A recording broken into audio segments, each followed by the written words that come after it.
பாலியல் வன்கொடுமை கும்பலிடம் இருந்து 2 கைக்குழந்தைகள் உட்பட 5 குழந்தைகளை போலீசார் மீட்டுள்ளதாக புக்கிட் அமான் குற்றப்புலனாய்வுத்துறை இயக்குநர் டத்தோ எம் குமார் தெரிவித்தார்.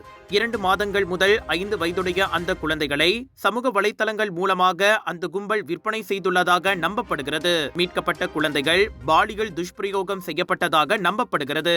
கர்ப்பிணி தாய்மார்களுக்கு தங்கள் குழந்தைகளை தத்தெடுப்பதற்கு 1500 ரிங்கெட் முதல் 3500 ரிங்கெட் வரை வழங்குவதே அக்கும்பலின் செயல்பாடாக அமைந்ததை போலீஸ் கண்டுபிடித்துள்ளதாக இன்று ஜொஹோர் போலீஸ் தலைமையகத்தில் நடந்த செய்தியாளர் கூட்டத்தில் குமார் தெரிவித்தார். அவர்கள் தாய்மார்களுக்கான மருத்துவ கட்டணத்தை செலுத்தி செல்லுபடியாகும் பிறப்பு சான்றிதழை பெற தேசிய பதிவுத்துறைக்கு அழைத்து செல்வார்கள். பின்னர் குழந்தைகள் பாலியல் ரீதியாக துஷ்பிரயோகம் செய்யப்பட்டு வீடியோக்கள் மற்றும் புகைப்படங்களை தயாரிக்க பயன்படுத்தி டார்க் வெப் மற்றும் உலகம் முழுவதிலும் இருந்து சந்தாதாரர்களை கொண்ட ஒரு டெலிகிராம் குழுவில் பதிவேற்றுகின்றனர். ஜொஹோர் பாருவில் 29 வயது தொழில்நுட்பாளர் கைது செய்யப்பட்டதை தொடர்ந்து 1 மாத கால நடவடிக்கைக்கு பிறகு அக்கும்பல் முறியடிக்கப்பட்டது. சந்தேக நபரிடம் இருந்து பறிமுதல் செய்யப்பட்ட தொலைபேசியில் டஜன் கணக்கான குழந்தைகளின் பாலியல் துஷ்பிரயோக வீடியோக்கள் மற்றும் புகைப்படங்களை கண்டறியப்பட்ட தகவலையும் குமார் வெளியிட்டார்.